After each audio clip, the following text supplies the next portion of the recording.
ہم ایک سفر میں رسول اللہ کے ساتھ تھے۔ مؤذن نے چاہا کہ ظہر کی اذان دے، لیکن اب نے فرمایا کہ وقت کو ٹھنڈا ہونے دو۔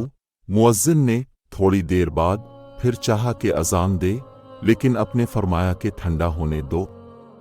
جب ہم نے ٹیلے کا سایہ ڈھلا ہوا دیکھ لیا، تب اذان کہی گئی۔ پھر نبی نے فرمایا کہ گرمی کی تیزی جہنم کی بھاپ کی تیزی سے ہے، اس لیے جب گرمی سخت ہو جایا کرے تو ظہر کی نماز ٹھنڈے وقت میں پڑھا کرو۔ ابن عباس رضی اللہ عنہما نے فرمایا غیتفو کا لفظ جو سورۃ نحل میں ہے کے معنی تتم جھکنا، مائل ہونا ہے۔ جب سورج ڈھلا تو نبی حجرہ سے باہر تشریف لائے اور ظہر کی نماز پڑھائی، پھر منبر پر تشریف لائے اور قیامت کا ذکر فرمایا، اور اب نے فرمایا کہ قیامت میں بڑے عظیم امور پیش آئیں گے۔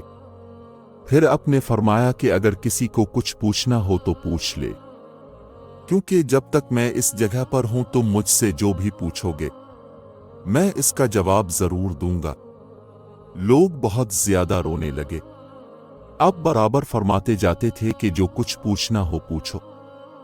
عبداللہ بن حذافہ سہمی کھڑے ہوئے اور دریافت کیا کہ حضور میرے باپ کون ہیں؟ اب نے فرمایا کہ تمہارے باپ حذافہ تھے۔ اب بھی برابر فرما رہے تھے کہ پوچھو کیا پوچھتے ہو۔ اتنے میں عمر رضی اللہ عنہ ادب سے گھٹنوں کے بل بیٹھ گئے اور انہوں نے فرمایا کہ ہم اللہ تعالیٰ کے مالک ہونے، اسلام کے دین ہونے اور محمد کے نبی ہونے سے راضی اور خوش ہیں۔ بس اس گستاخی سے ہم باز آتے ہیں کہ اب سے جا اور بے جا سوالات کریں۔ اس پر حضرت خاموش ہو گئے۔ پھر اب نے فرمایا کہ ابھی میرے سامنے جنت اور جہنم اس دیوار کے کونے میں پیش کی گئی تھی، بس میں نے نہ ایسی کوئی عمدہ چیز دیکھی جیسی جنت تھی، اور نہ کوئی ایسی بری چیز دیکھی جیسی دوزخ